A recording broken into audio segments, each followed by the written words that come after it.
वो बयान है जिसने दुनिया भर के सिक्योरिटी एक्सपर्ट्स की कह सकते हैं नींदें उड़ा दी थी। 2019 में तुर्की के राष्ट्रपति का ये वाक्य सिर्फ एक बयान नहीं था, ये एक तरह की चेतावनी थी। और ये हमें सीधे उस दुनिया के मुहाने पर ले आता है जहां दशकों से चले आ रहे नियम टूट रहे हैं और दांव पर बहुत कुछ लगा हुआ है। हम एक बहुत बड़े और जरूरी सवाल पर बात करने वाले हैं। क्या दुनिया न्यूक्लियर वेपन्स के फैलाव की एक नई महामारी की ओर बढ़ रही है? एक ऐसा सवाल जो सीधे तौर पर हम सबके भविष्य से जुड़ा है। इस पूरी पहेली हम इसे एक एक करके देखेंगे। सबसे पहले हम ये समझेंगे कि ग्लोबल सिस्टम कैसे बिखर रहा है, फिर कुछ जरूरी टर्म्स को समझेंगे। इसके बाद दुनिया के नक्शे पर दो सबसे गर्म इलाकों मिडल ईस्ट और ईस्ट एशिया पर जूम इन करेंगे और आखिर में इन सभी कड़ियों को जोड़कर पूरी तस्वीर को समझने की कोशिश करेंगे। देखिए, दशकों तक ना दुनिया एक बहुत ही नाजुक सी शांति पर टिकी हुई थी, जिसे कुछ संधियों और समझौतों ने थाम रखा था। ये एक तरह का सिक्योरिटी नेट था। लेकिन अब वो नेट कह सकते हैं तार तार हो रहा है और हम एक कहीं ज्यादा खतरनाक दौर में दाखिल हो रहे हैं। अब जरा इस तस्वीर को देखिए। ये कहानी है कि कैसे दुनिया का पूरा सिक्योरिटी सिस्टम धीरे धीरे ढह गया। में एबीएम संधि का टूटना, 2019 में आईएनएफ संधि का खत्म होना और अब 2026 में न्यू स्टार्ट संधि की भी एक्सपायरी। ये एक एक करके उन खंभों को गिराने जैसा है जिन पर ये पूरी इमारत टिकी थी। और इसका नतीजा ये कि दुनिया के दो सबसे बड़े न्यूक्लियर आर्सेनल्स जल्द ही बिना किसी रोक टोक के रह जाएंगे। जब एक सिस्टम टूटता है ना, तो उसकी जगह कोई और लेता है। पुरानी संधियों के मलबे पर एक नई न्यूक्लियर पावर खड़ी हो रही है, चीन। 2030 तक 1000 से ज्यादा न्यूक्लियर वेपन्स का अनुमान ये बताता है कि इस खेल के नियम और खिलाड़ी दोनों ही तेजी से बदल रहे हैं। अब इस पूरे कॉम्प्लिकेटेड खेल को समझने के लिए शब्दों को मतलब कुछ टर्म्स को समझना होगा। ये वो शब्द हैं जो आज की इस कहानी के बिल्कुल सेंटर में हैं।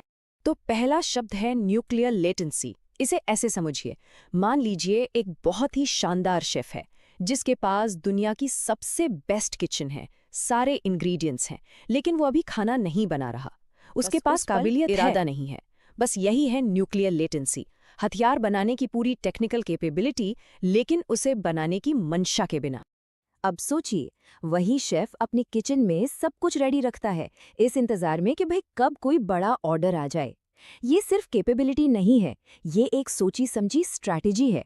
इसी को कहते हैं जब कोई देश जानबूझकर न्यूक्लियर वेपन बनाने का ऑप्शन खुला रखता है क्योंकि उसे नहीं पता कि भविष्य में कब इसकी जरूरत पड़ जाए। और जो देश ऐसा करते हैं ना, उन्हें कहते हैं थ्रेशोल्ड स्टेट्स। मतलब ये वो देश हैं जो न्यूक्लियर क्लब के दरवाजे पर बस खड़े हैं, एक पॉलिटिकल फैसले की दूरी पर। और हाँ, ये कोई थ्योरी नहीं है, ऐसा हुआ है। इतिहास गवाह है कि कई देशों ने ये रास्ता चुना है, जैसा कि आप इस लिस्ट में देख सकते हैं। जापान से लेकर जर्मनी और ब्राजील तक कई देशों के पास अलग अलग वक्त पर ये कैपेबिलिटी रही है।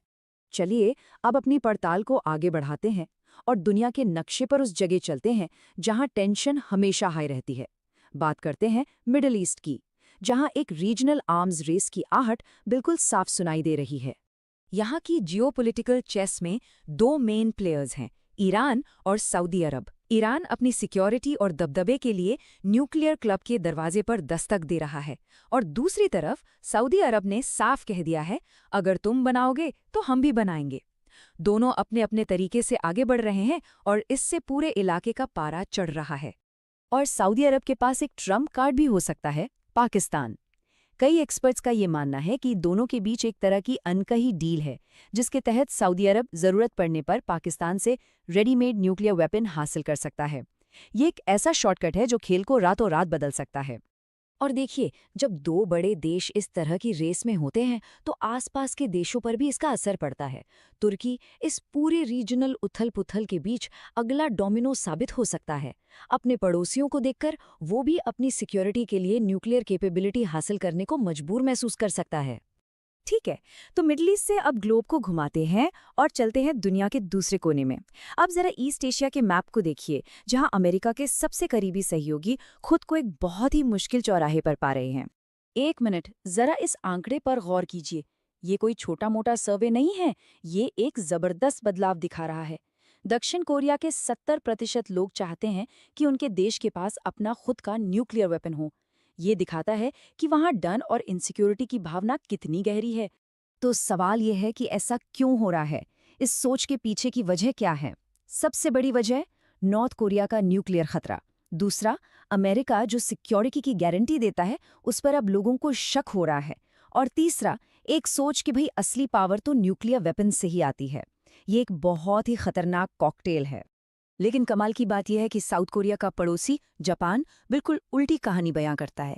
ये एक तरह का यिन यांग जैसा है।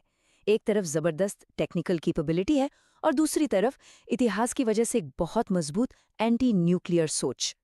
और जब हम कैपेबिलिटी की बात कर ही रहे हैं तो ये कोटेशन सब कुछ कह देता है। एक्सपर्ट्स कहते हैं कि जापान न्यूक्लियर हथियार बनाने से सिर्फ एक पेचकश की दूरी पर है। मतलब सब कुछ रेडी है, बस एक ऑर्डर की देर है। तो यहाँ हमारे सामने दो पड़ोसी हैं। दोनों के पास लगभग एक जैसी टेक्नोलॉजी है, लेकिन रास्ते बिल्कुल अलग। एक तरफ जापान है, जो अपने इतिहास की वजह से न्यूक्लियर वेपन से दूर है, और दूसरी तरफ साउथ कोरिया, जो अपने भविष्य के डर की वजह से उनकी तरफ खिंचता चला जा रहा है। तो ठीक है, हमने मिडिल ईस्ट को देखा, ईस्ट एशिया को देखा। अब इन सारी कड़ियों को जोड़ते हैं और देखते हैं कि पूरी दुनिया के लिए बड़े नक्शे पर इसके क्या मायने हैं। तो इसका सीधा सा मतलब क्या है? मतलब ये है कि जब बड़े देश ही नियमों को ताक पर रख देते हैं, तो छोटे देशों के लिए भी खेल का मैदान खुल जाता है। ग्लोबल संधियों का टूटना सिर्फ एक पॉलिटिकल घटना नहीं है, ये बाकी दुनिया के लिए एक सिग्नल है कि अपनी सुरक्षा की जिम्मेदारी अब खुद उठानी होगी। और ये सब ना एक डोमिनो इफेक्ट की तरह काम करता है। एक चीज गिरती है और उसके बाद लाइन से सब गिरने लगते हैं। सबसे पहले ग्लोबल नियम टूटते हैं, फिर ईरान जैसी रीजनल ताकतें उस खाली जगह में घुसने की कोशिश करती हैं। इसके जवाब में सऊदी अरब जैसा उसका दुश्मन भी वही करने पर मजबूर हो जाता है। और ये सब देखकर साउथ कोरिया जैसे देश सोचने लगते हैं कि कहीं हम अकेले तो नहीं रह जाएंगे।